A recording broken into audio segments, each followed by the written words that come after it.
زندگی کا سب سے بڑا گناہ بن گئی۔ یہ پڑھتے ہوئے میری سانس رکنے لگی۔ میں جلدی سے اگلا صفحہ پلٹا۔ اس صفحے پر ایک نوجوان لڑکے کی تازہ تصویر لگی ہوئی تھی۔ تصویر دیکھتے ہی میرے ہاتھ کانپنے لگے۔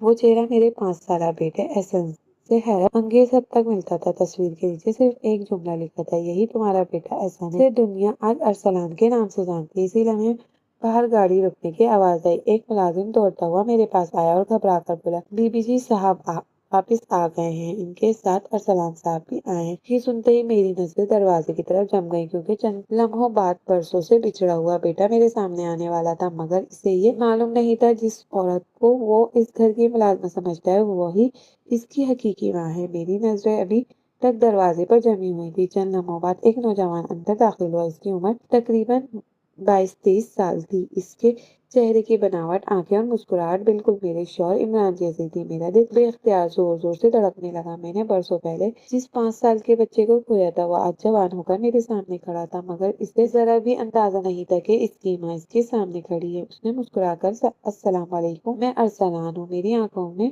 آنسو بھر آئے، مگر میں نے خود کو سنبھالتے ہوئے جواب دیا، وعلیکم السلام۔ اسی دوران فہد بھی اندر آ گیا۔ اس نے سیدھا مجھ سے پوچھا، امی کی تجوری تم نے کھولی تھی؟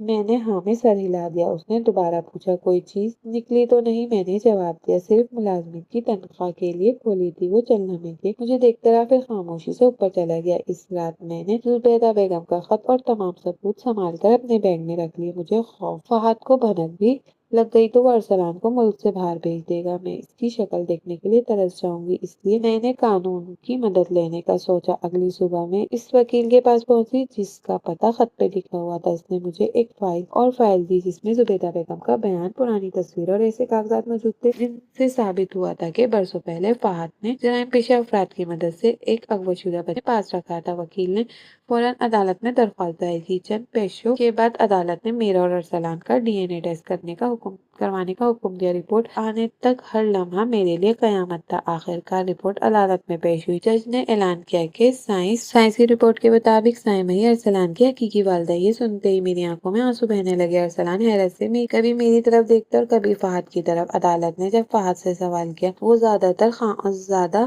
دیر خاموش نہ رہ سکا۔ اس نے اعتراف کر لیا کہ اولاد نہ ہونے کی وجہ سے اس نے ایک جرائم پیشہ گروہ کے ذریعے ایک بچہ حاصل کیا تھا، لیکن بعد میں وہ معلوم ہوا کہ وہ اغوا شدہ ہے۔ اس نے ڈر اور بدنامی کی وجہ سے کبھی حقیقت ظاہر نہیں کی۔ عدالت نے اسے قانون کے مطابق سزا دی، جبکہ اغوا میں شامل دوسرے افراد کو بھی گرفتار کر لیا، لیکن ارسلان کے کہنے پر میں نے فہد کو معاف کر دیا۔